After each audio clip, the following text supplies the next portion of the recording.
The smell of pot roast filled my small kitchen as I set the table for 8, the same ritual I'd performed every second Sunday for the past 3 years.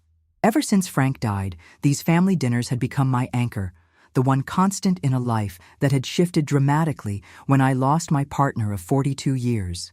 I smoothed my navy cardigan, the one with tiny pearl buttons that Frank had given me for our 30th anniversary, back when we still thought we'd have decades more together. The buttons caught the afternoon light streaming through my kitchen window, the same window where I'd watched Frank fix cars in our driveway for 30 years before his heart decided it was tired of beating. My dining room wasn't much to look at. I knew that. The table had been my mother's, a solid oak piece that bore the scars of decades of homework supervision, craft projects, and family meals. The chairs didn't match. 3 came with the original set, 2 were rescued from a garage sale in 1987, and 3 more were wedding gifts from different decades. Nothing fancy, but everything sturdy. Like me, I supposed. The house itself told the same story of careful frugality. Built in 1952, we'd bought it in 1978 for $23,000, a sum that had seemed enormous to 2 young newlyweds on a teacher's salary and a mechanic's wages. The wallpaper in the dining room was the same cheerful yellow roses Frank and I had hung in 1985. The hardwood floors were original, worn smooth by 7 decades of footsteps, but still solid underneath. The appliances were avocado green, a color that had been stylish when Nixon was president.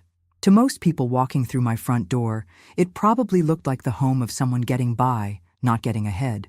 And that had always been exactly the impression I wanted to give. "Mom, we're here!" Michael's voice called from the front door, followed by the thunder of my 3 grandchildren racing through the hallway like a pack of puppies let loose from a kennel. "Grandma Sue!"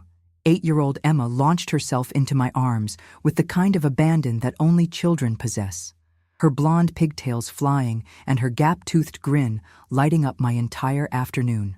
Her twin brother Ethan was right behind her, his soccer uniform still grass-stained from morning practice.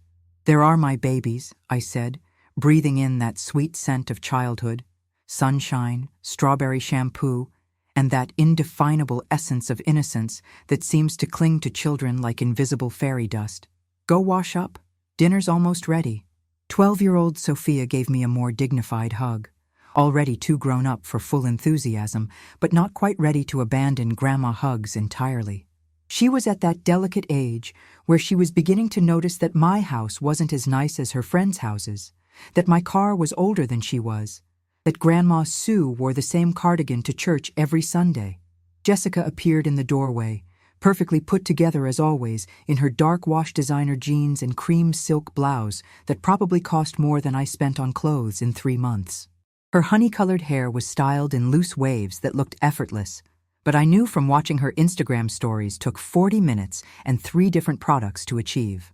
Her smile seemed tighter than usual as she air-kissed my cheek, her perfume, something French and expensive, lingering in the air. "Sue, the house smells amazing. You really didn't need to go to all this trouble." Her tone was warm, but carried that subtle undertone I'd been hearing more often lately, the tone people use when they're speaking to someone they consider a burden. But I did need to. These Sunday dinners were my lifeline, the thing that made my quiet house feel alive again.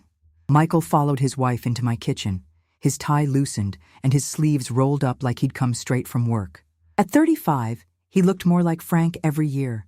The same kind eyes, the same way of running his hand through his hair when he was nervous, the same tendency to avoid confrontation, even when confrontation was exactly what was needed. "The roast looks perfect, Mom," he said, kissing my forehead. "Just like Dad used to like it." As I carried the heavy serving dish to the table, my back protesting slightly, a reminder that I wasn't 25 anymore, I caught fragments of whispered conversation from the living room where the adults were gathering. "Getting worse every month. Can barely afford the utilities. We need to have a serious talk. Before she gets in real trouble." I pretended not to hear, focusing instead on arranging the dinner rolls in my mother's wicker basket, the same basket that had graced our table for every holiday meal since 1979. After 40 years of teaching high school mathematics to teenagers who thought they knew everything, I'd developed excellent selective hearing.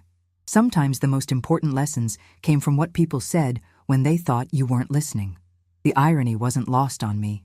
Here I was, in my modest kitchen with my second-hand furniture and discount store tablecloth, while my family whispered about my financial struggles in the next room. If they only knew what was sitting in my investment accounts right at this moment. If they only knew about the rental properties generating income every month. If they only knew about the anonymous donations I'd been making to cover their own expenses for the past 3 years. But they didn't know, and that had been entirely intentional. Little did they know, this dinner would change everything between us forever, and force them to confront assumptions they'd never thought to question. The first 15 minutes of dinner passed exactly as they had for 3 years. Michael complimented the pot roast and asked for seconds of my cornbread stuffing, the recipe his father had loved and I'd perfected over 4 decades of marriage. The children chattered about school and soccer practice and the latest drama in their friend groups. Jessica's parents, Richard and Gloria, shared updates about their retirement plans and their new timeshare in Florida. My brother Tom and his wife Linda caught me up on their daughter's wedding preparations, showing pictures on Linda's phone of venue options and dress fittings. It was comfortable, familiar, the kind of easy family conversation that had filled this dining room for years. Then Jessica set down her fork with that particular precision that meant trouble was coming. I'd seen that gesture before, the careful placement of utensils, the slight straightening of shoulders, the way she glanced at Michael like a prosecutor making eye contact with her co-counsel before delivering a devastating cross-examination. "Sue, we've been thinking—" She glanced at Michael again, who suddenly became very interested in helping Ethan cut his meat. "About your situation." "My situation?" I kept my voice mild, continuing to cut my pot roast into neat, even pieces, the same methodical approach I'd used when grading algebra tests. A lifetime of managing teenagers had taught me that the appearance of calm was often more powerful than actual calm. "Your finances," Jessica continued, her voice taking on that careful tone people use when discussing terminal illnesses or impending divorces. The tone that says, "I'm about to tell you something for your own good, whether you want to hear it or not. We know it's been hard since Dad passed. Teachers' pensions aren't exactly generous, and this house, well," she gestured vaguely at my modest surroundings, her eyes taking in the faded wallpaper, the mismatched chairs, the ancient refrigerator that hummed a little too loudly, but had been keeping our food cold for 23 years. I followed her gaze, seeing my home through her eyes. The kitchen where Frank and I had shared morning coffee for 30 years suddenly looked shabby. The dining room where I'd helped Michael with algebra homework every night looked cramped and outdated. The living room where Frank and I had watched the news and argued good-naturedly about politics looked like a museum of better times. "The house is fine," I said quietly, but even as I said it, I could hear how defensive it sounded. "Mom, we're worried." Michael finally spoke up, though he still couldn't meet my eyes. His father's eyes, I thought. Frank had the same trouble with difficult conversations. "Last month when Emma needed that specialist for her stomach problems, we couldn't even ask you to help with the copay. And Ethan's orthodontist bills are coming up next year." Interesting, because I'd already paid that specialist bill. Anonymously, through a friend at the hospital who owed me a favor from when I'd tutored her daughter through calculus. "We think," Jessica continued, her voice gaining confidence as she warmed to her theme, "it might be time to consider your options, maybe a nice senior community, someplace where you wouldn't have to worry about maintenance and property taxes and all the expenses that come with owning an older home." Around the table, conversations had stopped. My brother Tom was staring at his mashed potatoes like they contained the secrets of the universe. His wife Linda was cutting her green beans into precise half-inch pieces. Jessica's parents looked like they wished they'd stayed home in Florida. Even the children sensed the tension. Emma had stopped chattering. Ethan was pushing food around his plate, and Sophia was staring at her lap with the mortified expression of a 12-year-old watching adults behave badly. "I'm comfortable here," I said, reaching for my water glass with a hand that was steadier than I felt. This house contained 45 years of memories. Frank's workshop was still set up in the basement, his tools hanging exactly where he'd left them. Our bedroom still had his books on the nightstand. The garden still bloomed with the roses he'd planted for our silver anniversary. But for how long? Jessica's mask was slipping slightly, revealing the impatience underneath. "Sue, we love you, but we can't keep carrying you financially.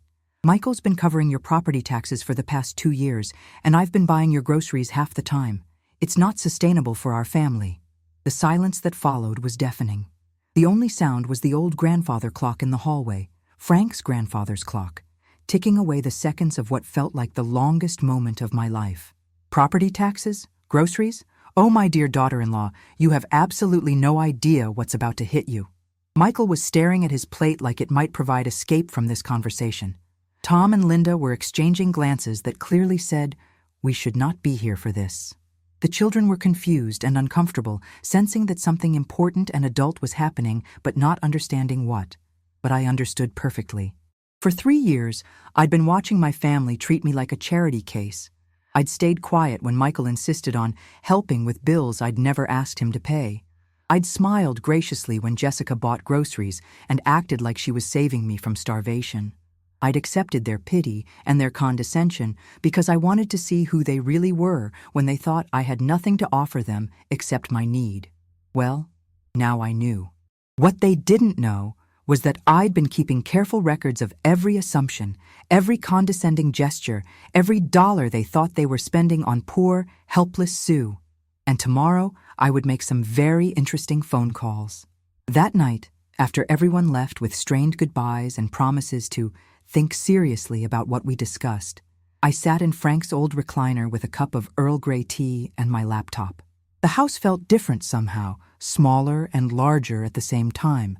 Smaller because the walls had heard words that couldn't be taken back. Larger because the space between my family and me had suddenly expanded into a chasm I wasn't sure could be bridged. Frank's chair still smelled faintly of his aftershave, even after 5 years.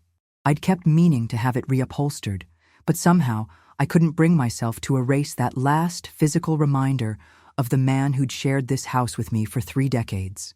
Tonight, wrapped in his memory and my own growing anger, I opened my laptop and began to document exactly what my family had been assuming about my life.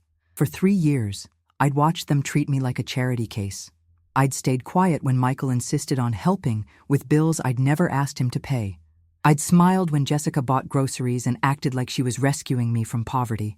I'd let them believe their own narrative about poor, struggling Sue who couldn't manage without their generosity.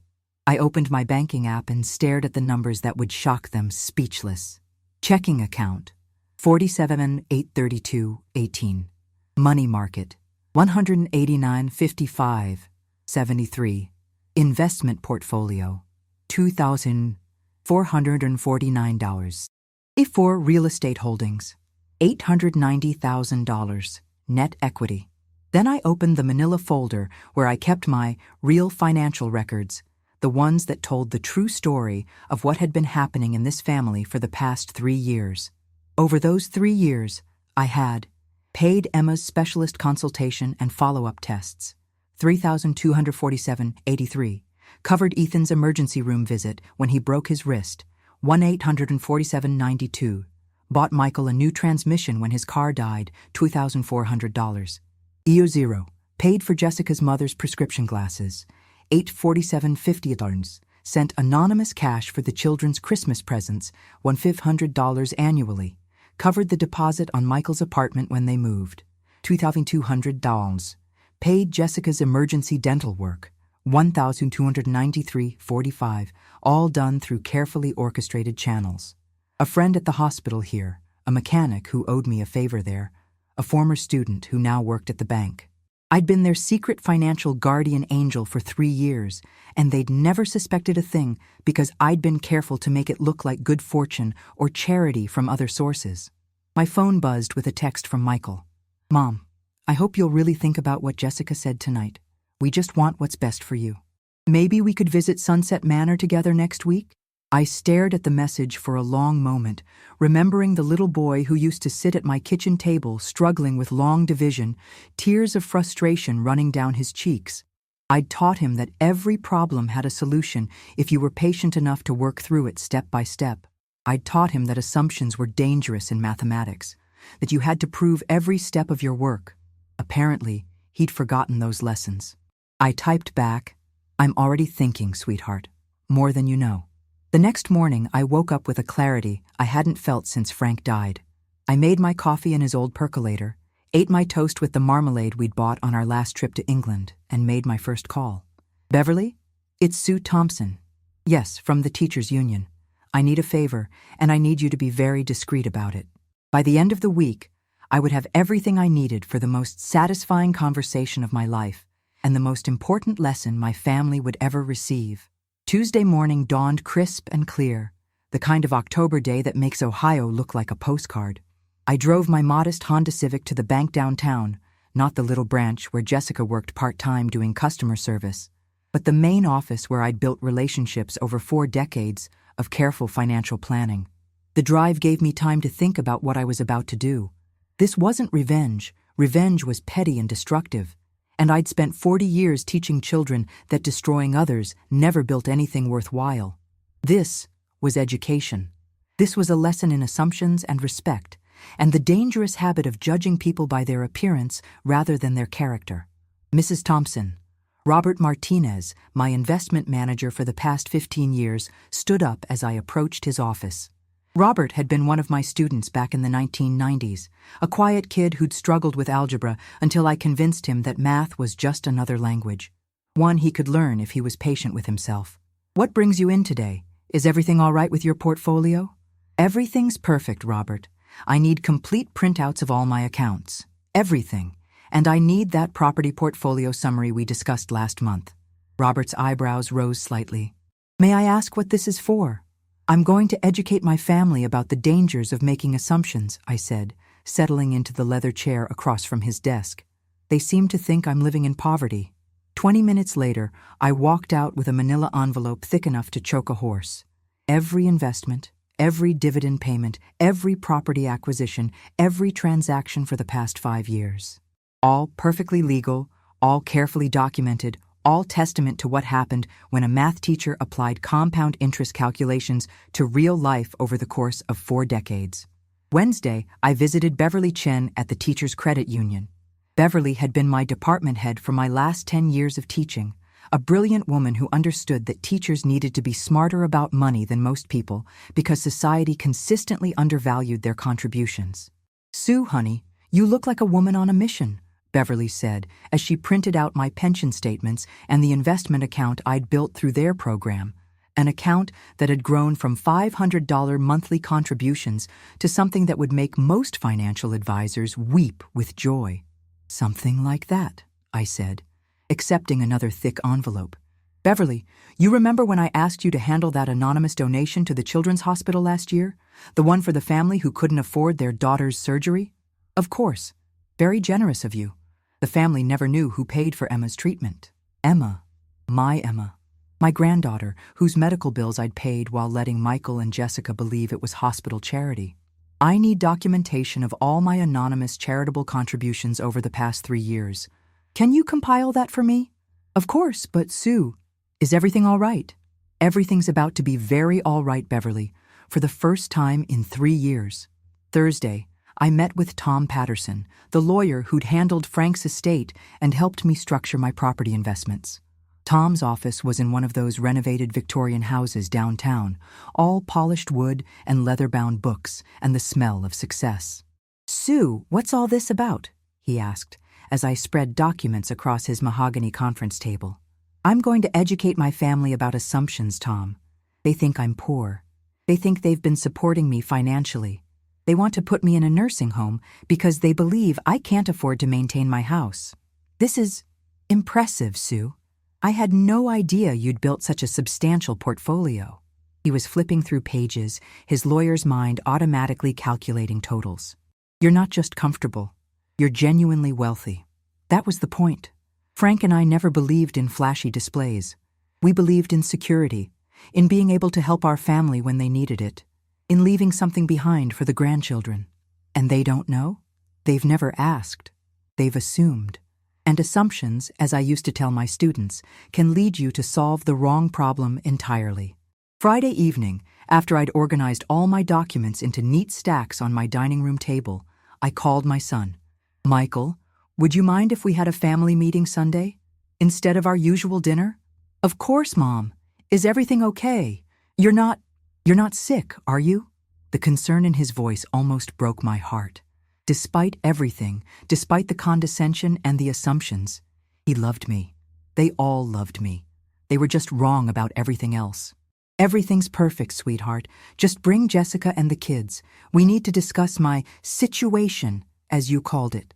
Mom, about Sunday night? We'll talk about everything on Sunday, Michael. 2 o'clock.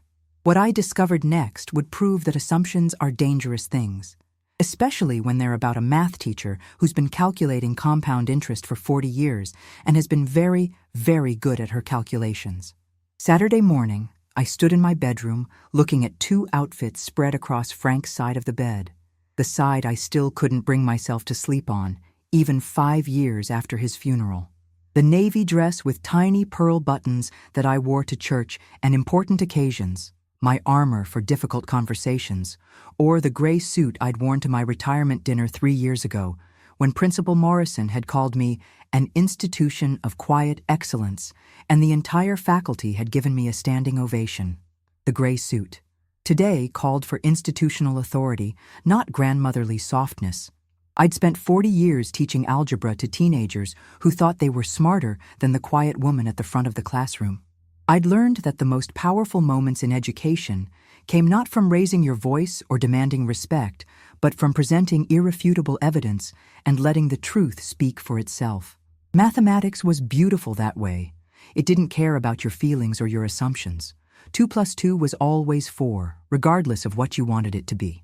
At 10 a.m., I called each of my 4 tenants to confirm that everything was running smoothly with their rental properties. Morning, David. Sue Thompson.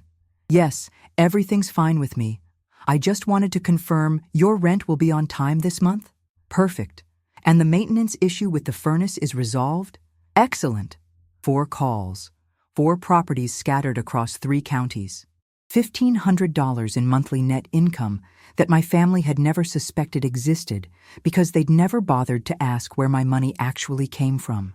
They'd seen a widow in a modest house and assumed poverty, never considering that maybe the modesty was a choice, not a necessity.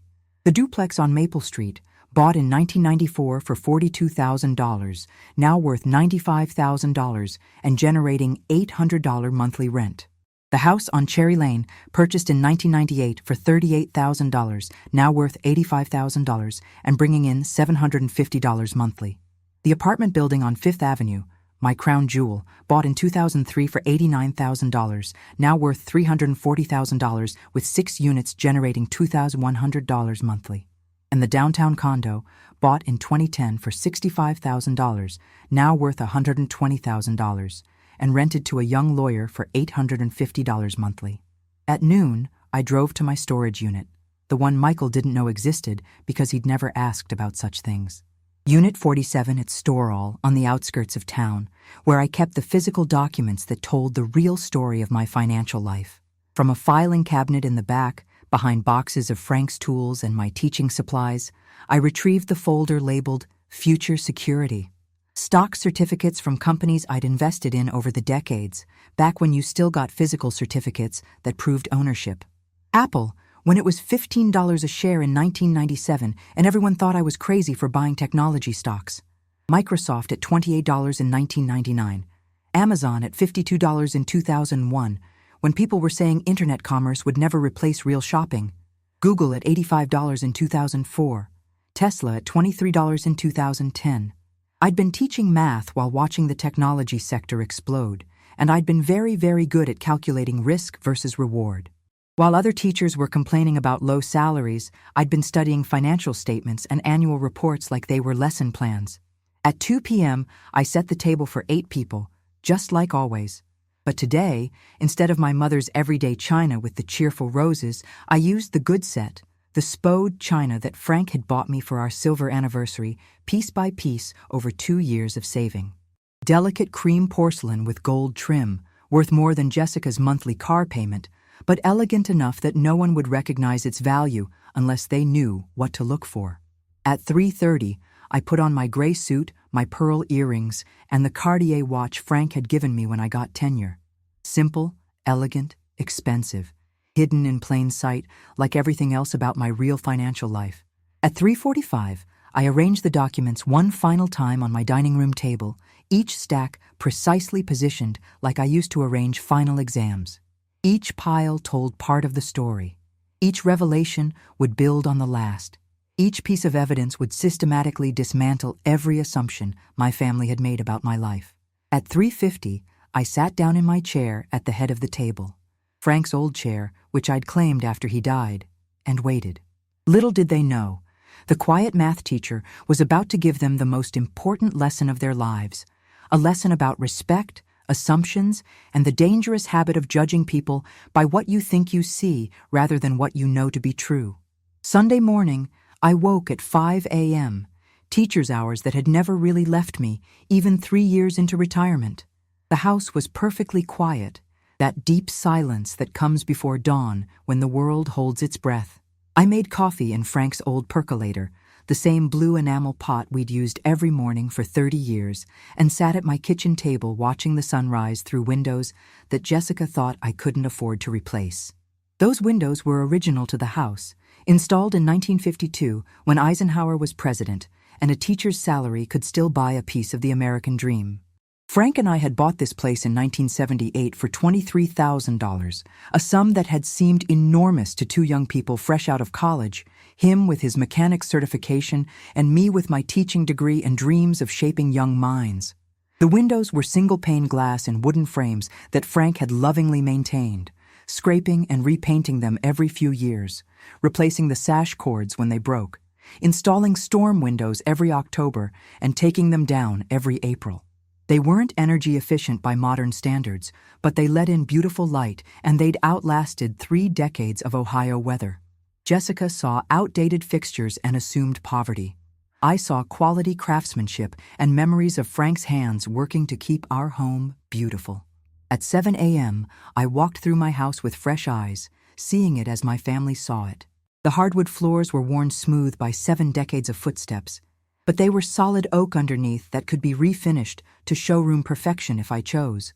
The kitchen appliances were avocado green and older than Michael, but they worked perfectly. The refrigerator that had been keeping our food cold since Carter was president.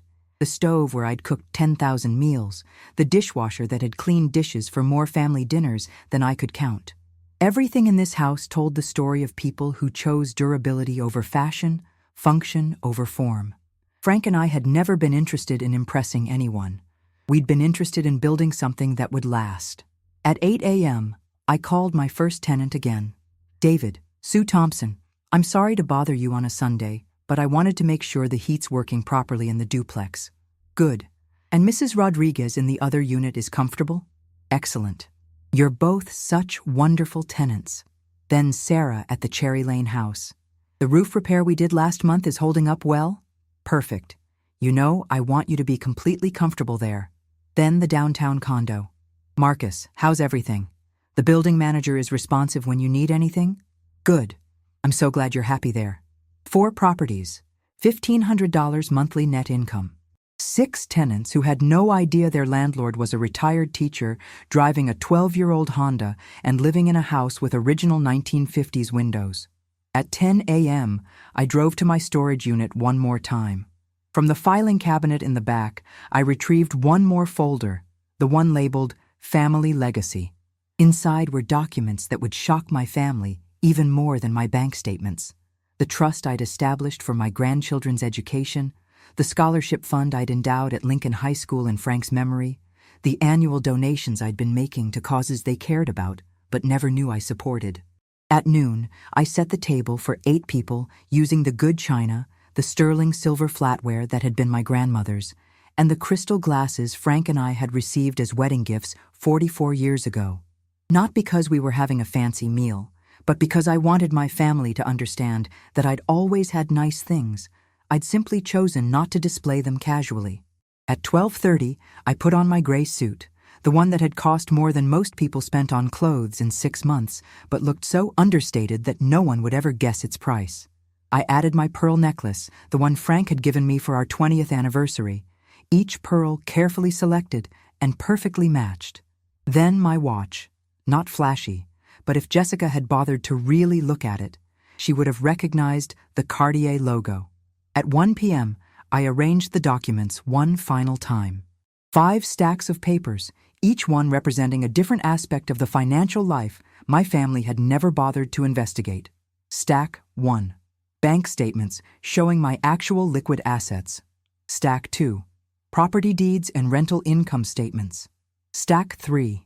Investment portfolio summaries spanning 4 decades. Stack 4. Documentation of anonymous payments I'd made for family expenses. Stack 5. Records of bills Michael thought he was paying, but that I'd been handling myself. In the center, I placed a yellow legal pad with calculations in my neat teacher's handwriting. The mathematical proof of what happens when someone with a modest but steady income lives below their means and invests the difference for 40 years. At 1:30, I made myself a cup of Earl Grey tea in my good china cup, not because I was nervous, but because some moments in life call for ceremony. Frank had always said Earl Grey was a thinking person's tea, sophisticated enough for important decisions. At 1:45, I sat down at the head of my table and waited for my family to arrive so I could teach them the most important lesson about assumptions they would ever receive. By this evening, Jessica would understand the difference between carrying someone and being carried. Michael would learn what happened when you stopped asking questions and started making assumptions. And my grandchildren would see their grandmother in an entirely new light. They arrived precisely at 2 p.m., punctuality being one of the few family virtues that had survived 3 generations of Thompsons. Michael parked behind my Honda in the driveway, and I watched through my front window as they gathered themselves before approaching the house. He looked nervous, checking his phone twice and running his hand through his hair the way he had since he was 10 years old.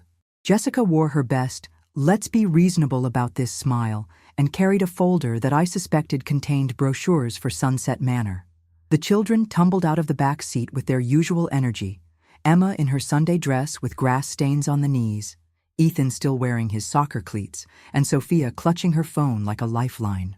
They were confused about why this wasn't a regular dinner, why Grandma had asked them to come at 2 p.m. instead of 4 p.m., why everyone seemed tense and formal. "Mom, the house looks nice," Michael said as he hung his jacket on the coat tree Frank had built 40 years ago from oak salvaged from a barn renovation project. It was a beautiful piece of craftsmanship that most people walked past without noticing, but today I saw Jessica pause and run her fingers along the smooth wood, perhaps realizing for the first time that it wasn't some cheap store-bought furniture. "Thank you, sweetheart. Please, everyone sit down." I'd arranged the seating carefully. Jessica in the chair closest to me, probably thinking proximity would help her control the conversation. Michael across from her, where I could watch his face. The children in their usual spots, close enough to hear but far enough away that they wouldn't be directly involved in what was about to happen. Tom and Linda, bless them, looked like they wanted to be anywhere else in the world. "Mom," Michael began, his voice careful and rehearsed. "Before we start, I want you to know that everything we discussed last week is coming from a place of love. We're worried about you. I know you are, sweetheart, and I appreciate that you love me enough to worry." I folded my hands in my lap and looked around the table at these people who had shared Sunday dinners in this room for 3 years, who had made assumptions about my life for 3 years, who had never once asked me direct questions about my actual financial situation. "Now, I understand you have concerns about my financial situation." "We do," Jessica said quickly, opening her folder and spreading out glossy brochures across my good china table setting. "And we've found some solutions. Sunset Manor has a lovely assisted living community with different levels of care, and the staff is wonderful. I've already scheduled a tour for tomorrow morning." "Before we discuss solutions," I interrupted gently, my teacher's voice automatically taking on the tone I'd used for 40 years when redirecting classroom conversations, "perhaps we should examine the actual problem." I reached for the first stack of papers with deliberate calm. "These are my bank statements for the past 12 months. I placed them in front of Jessica with the same precision I'd once used to distribute graded tests. "Please read the balance on the most recent one." Jessica glanced down with the casual confidence of someone who expected to see what she'd already assumed would be there. Maybe a few $100s, perhaps $1,000 or $2 at most. The kind of bank balance that would justify her concerns and validate her solutions.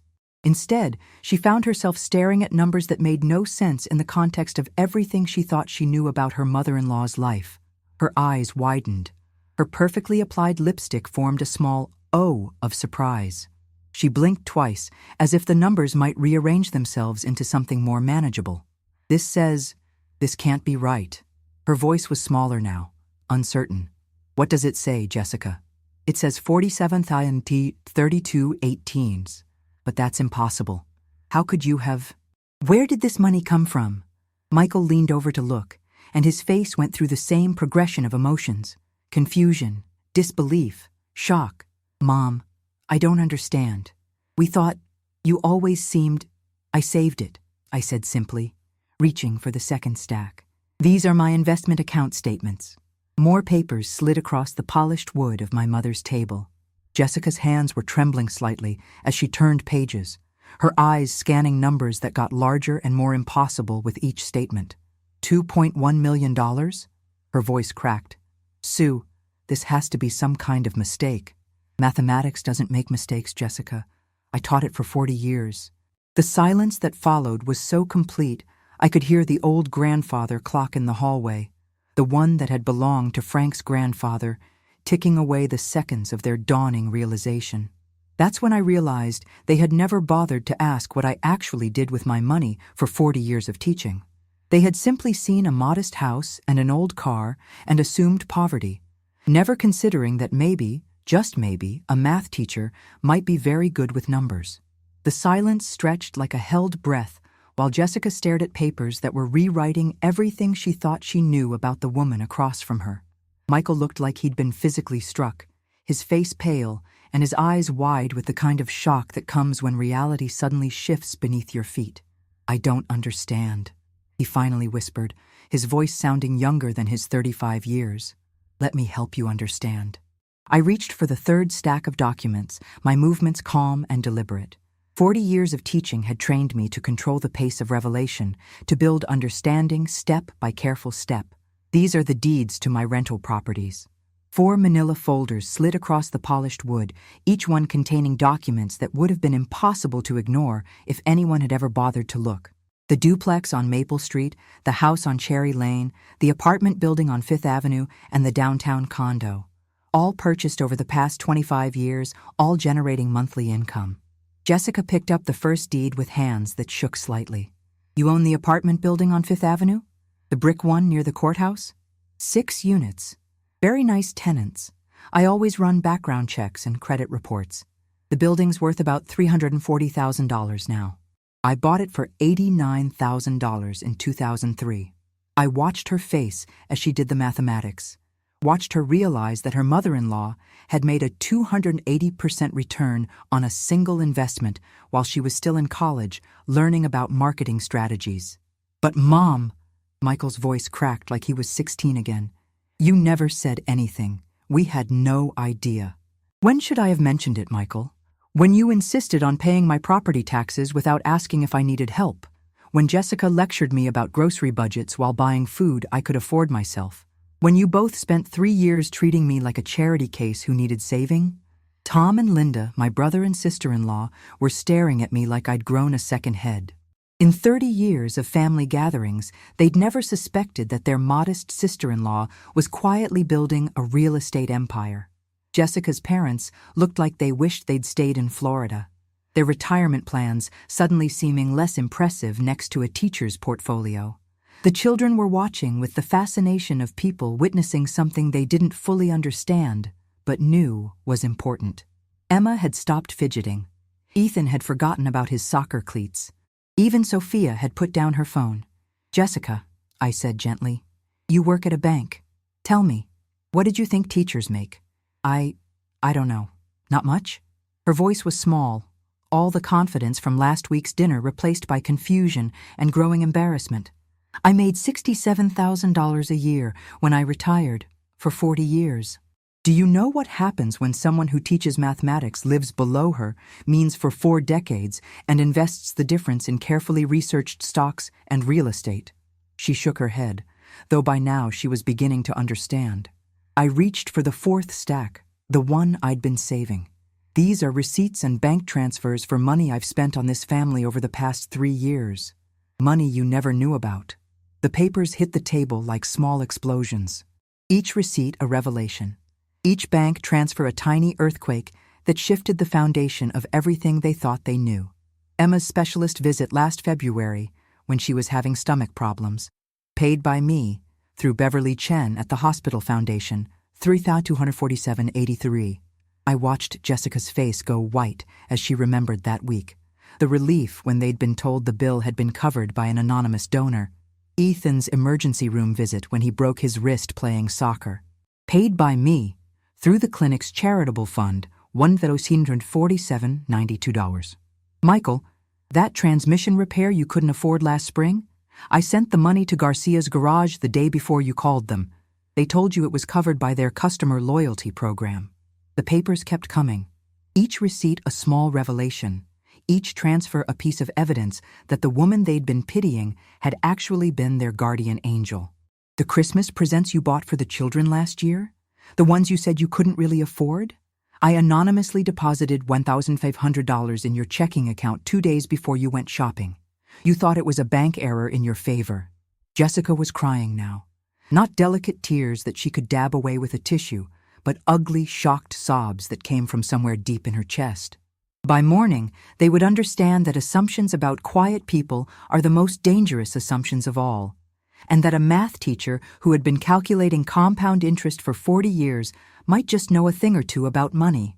"Stop," Jessica whispered through her tears. "Please stop." But I wasn't finished.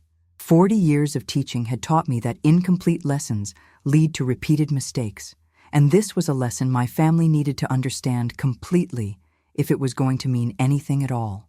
There's more. I reached for the final stack of documents, the ones that would complete their education, about what happens when you make assumptions about people instead of asking questions. This is a list of every bill Michael thinks he's been paying for me, along with proof that I've been paying them myself. Property taxes, automatically withdrawn from my money market account for the past 15 years, long before Michael ever offered to help. I had the bank statements going back to 1998, when Frank and I had set up the automatic payment system. Utilities, on auto-pay from my checking account since 2001, when the electric company first offered online bill management. I'd been one of the first customers to sign up because I'd understood even then that automation was the future. Insurance, annually prepaid every January, with enough coverage to rebuild this house twice over, and $1 million umbrella policy that would protect my assets if anyone ever sued me. You see, Jessica, when you said last week that you couldn't keep carrying me financially, I was confused. I kept my voice gentle, because the goal here wasn't cruelty, it was education. Because according to my records, I've been carrying you.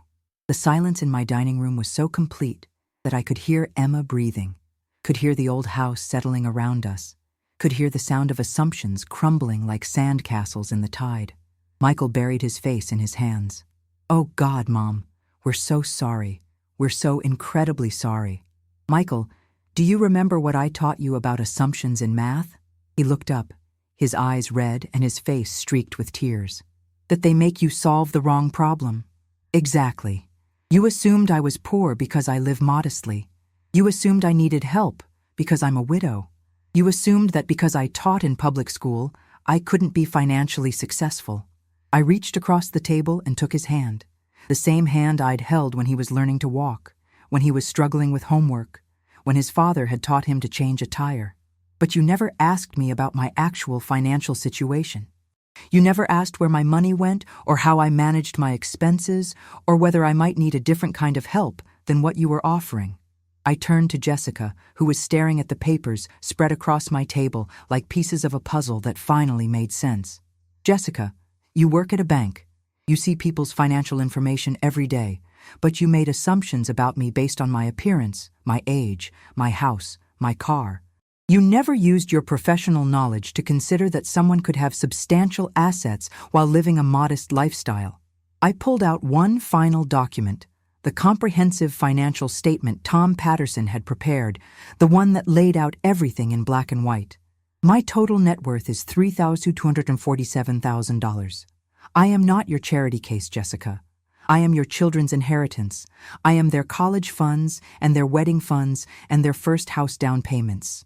I am their security if anything happens to you and Michael."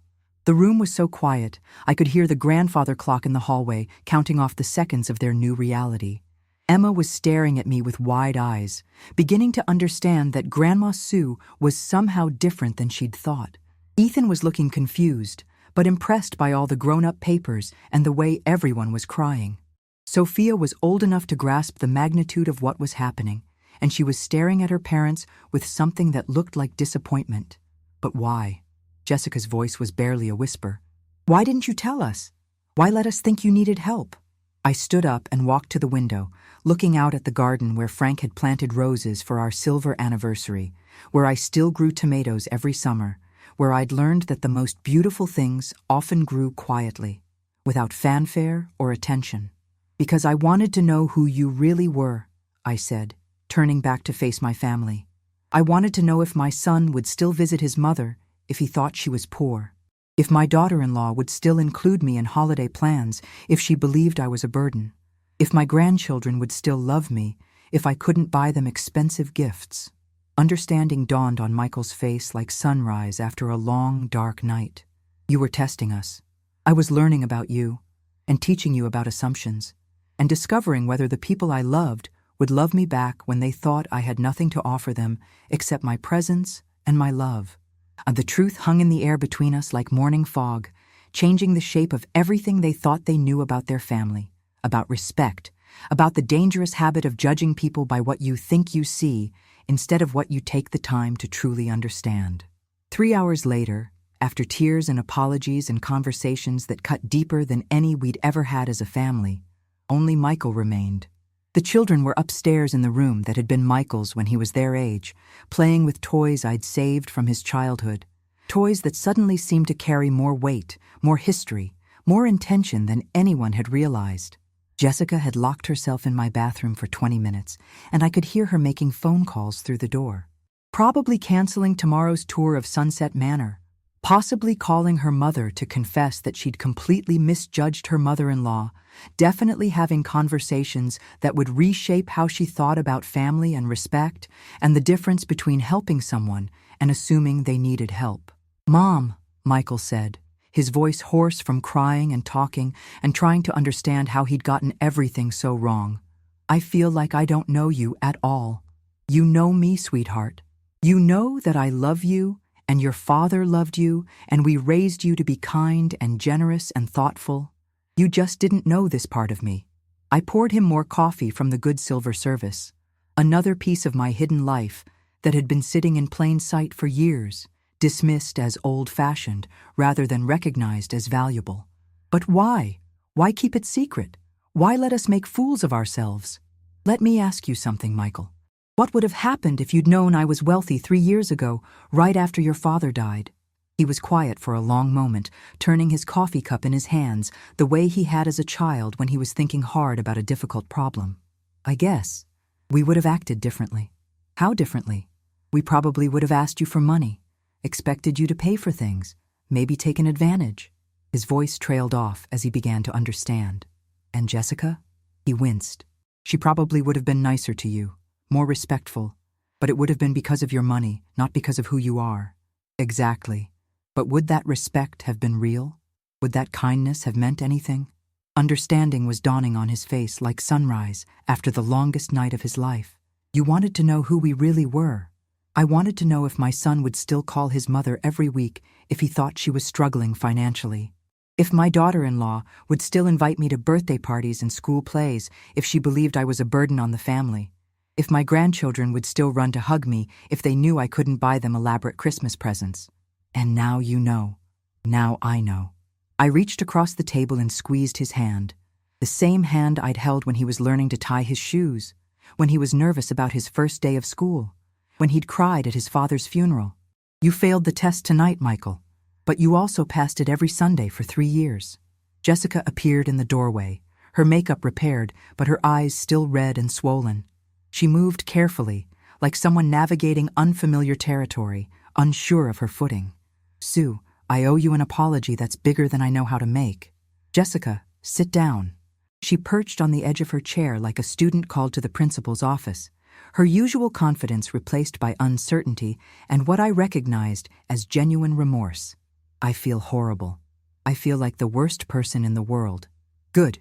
You should feel horrible. But feeling horrible won't change anything. What matters is what you do next. What do you mean? I smiled. The same smile I'd used on countless students who were about to receive wisdom whether they wanted it or not. The smile that said, you're about to learn something important, so pay attention.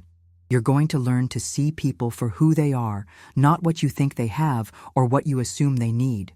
You're going to teach my grandchildren that a person's worth has nothing to do with their bank account or their address or the car they drive. You're going to remember that quiet people often have the loudest wisdom and that assumptions are dangerous things. Jessica nodded, tears starting fresh. And Jessica, next time you want to have a conversation about someone's finances, maybe you should ask to see their bank statements first. The laugh that escaped her was half sob, half relief. I can't believe I work at a bank and I never thought to ask about your actual financial situation. You saw what you expected to see. An old woman in an old house driving an old car. You never looked deeper. Michael leaned back in his chair, running his hands through his hair. So what happens now, Mom? Where do we go from here? We go forward. We have Sunday dinners and celebrate birthdays and help each other when help is actually needed. But we also remember what we learned today about assumptions and respect and the importance of asking questions instead of making judgments. Will you forgive us? I looked around my dining room, at the table where Frank and I had shared 40 years of meals, where Michael had done his homework every night through high school, where my grandchildren had eaten countless Sunday dinners, at the walls that had heard so many conversations, so many celebrations, so many moments of ordinary family life. I forgave you before I arranged these papers on the table, sweetheart. But forgiveness doesn't mean forgetting. It means learning and growing and doing better.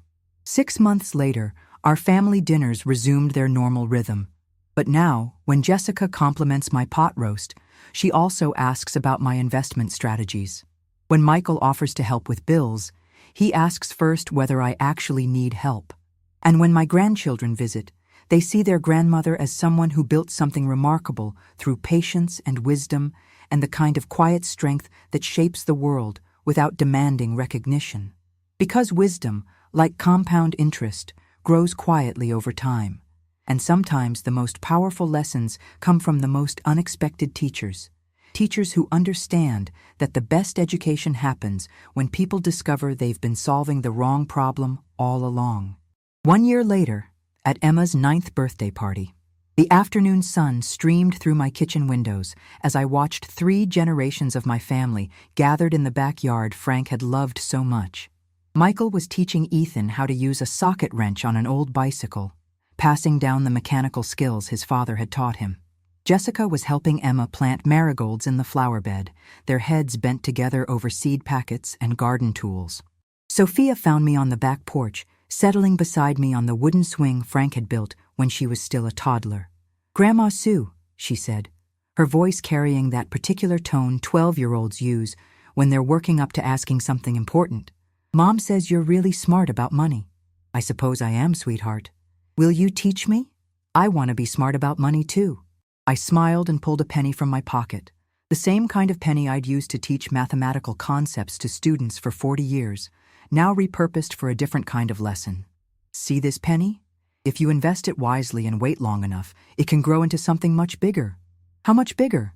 "Well, that depends on how patient you are, how well you research your investments, and how carefully you listen to your math lessons in school."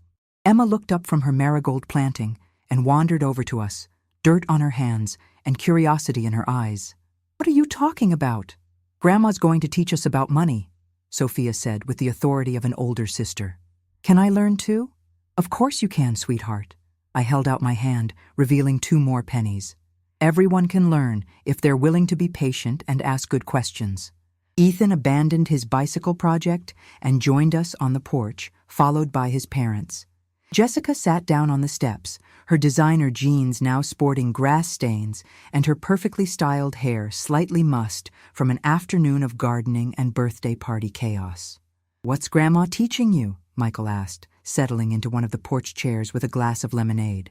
About making money grow, Emma announced proudly. The most important lesson, I said, looking around at my family, isn't about money at all. It's about seeing people clearly, asking questions instead of making assumptions, and understanding that wisdom often comes in quiet packages. Jessica met my eyes and smiled, a real smile this time, without the careful politeness that had marked our relationship for so many years. I think, she said quietly, we're all still learning that lesson. Good, I said, watching my grandchildren examine their pennies with the serious attention of young investors. The best lessons are the ones that keep teaching you, long after you think you've learned them.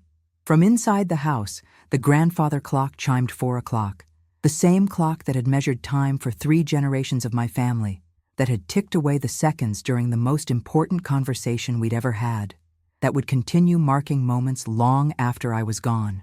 But the legacy I was building, the lessons about respect and assumptions, about seeing people clearly and asking good questions, about the kind of quiet strength that changes the world without demanding recognition, that legacy would last much longer than any clock.